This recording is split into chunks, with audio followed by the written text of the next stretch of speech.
Jak 3 was actually my favorite game in the entire franchise when I was a kid. Back then I thought this game was absolutely incredible. Driving around in the desert, using all these crazy vehicles, getting new powers, more weapons, it just felt bigger and cooler than everything that came before it. But replaying it now as an adult, I actually think Jak 2 might be slightly better overall, especially when it comes to the open world. I think Haven City felt more interesting in Jak 2 than some of the desert section in this game. But as a kid, I thought driving around in the Wasteland was the coolest thing ever. When it comes to the Platinum Trophy, Jak 3 is pretty straightforward overall. If you already completed Jak 1 or 2, you pretty much know what to expect. Finish the story, collect precursor orbs, complete side activities and clean up the remaining trophies. It probably gives this Platinum a 3 or maybe 4 out of 10 difficulty wise. It's not incredibly hard, but there are definitely a few annoying moments.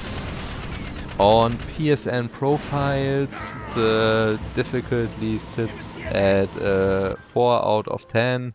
You have to make one playthrough and you need to complete the game in above 20 hours. One thing I still really liked was the story. I loved the darker opening where Jak gets banished from Haven City and ends up in the desert. Then you get introduced to Spargos City and new characters while the Dark Maker storyline continues. And I also liked seeing those smaller creatures again, because they reminded me a little bit of the first game.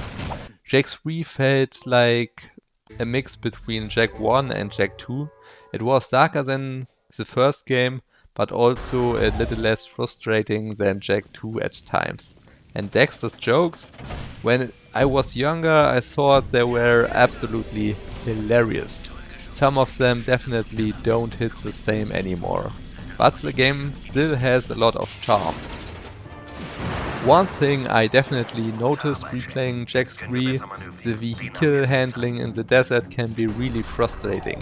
When I was younger I loved those sections. Now, sometimes it feels like your car is just sliding all over the place for no reason, especially on sand.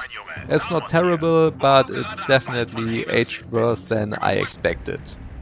And now we need to talk about something that might upset some hardcore fans.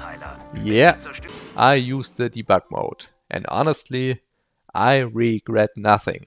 I actually used it earlier than I did it in Jak 2. I think I reached my limit when I needed around 300 precursor orbs, and the funny thing is I had already collected over 300. I think I even had over 500 total at that one point, but I had already spent some of them in the item shop for things like hero mode. So my total count was a little bit messy. I also tried doing some of the side activities normally, including that Pac-Man style minigame with Daxter, and that was absolutely painful. I probably failed that thing like 20 times. Then I saw people online saying the debug mode doesn't work anymore, and I thought I was completely screwed, but after trying multiple times it somehow worked for me. And for some reason my magic number was around 330 orbs. Before that nothing worked. After that, Platinum Trophy. One thing I also really liked about Jak 3 was how over the top some of the weapons felt. Compared to the earlier games you had way more options and some upgrades made you feel ridiculously overpowered. There were definitely moments where I was just destroying entire groups of enemies and thinking, yeah, this feels completely unfair. And I actually enjoyed a lot of bigger boss fights too. Some of them weren't super difficult, but they felt cinematic enough to make the ending feel important. And that's probably what Jak 3 did really well overall.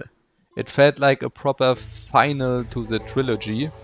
The stakes felt bigger, the world felt larger, and really felt like Naughty Dog was trying to make this game feel massive. So, let's talk about the final verdict. I still had a really good time replaying Jak 3. And maybe that's just nostalgia talking because I grew up with these games. If I look at the trilogy more objectively now, I think Jak 2 might actually be the better game overall, but Jak 3 will always be special to me because this was my favorite game in the series when I was younger. The desert, Haven City, the new powers, the vehicles, the bigger story, it all felt amazing back then. And yeah, I used debug mode, but honestly, that probably saved my enjoyment instead of ruining it. Because some of those grinds were just not worth doing again. Jak and Daxter will always be my favorite childhood franchise. Next up for me is Jak X, which I'm really excited for, and I'd also love to revisit The Lost Frontier someday. Let me know in the comments which game was your favorite, and I see you in the next Trophy Talk.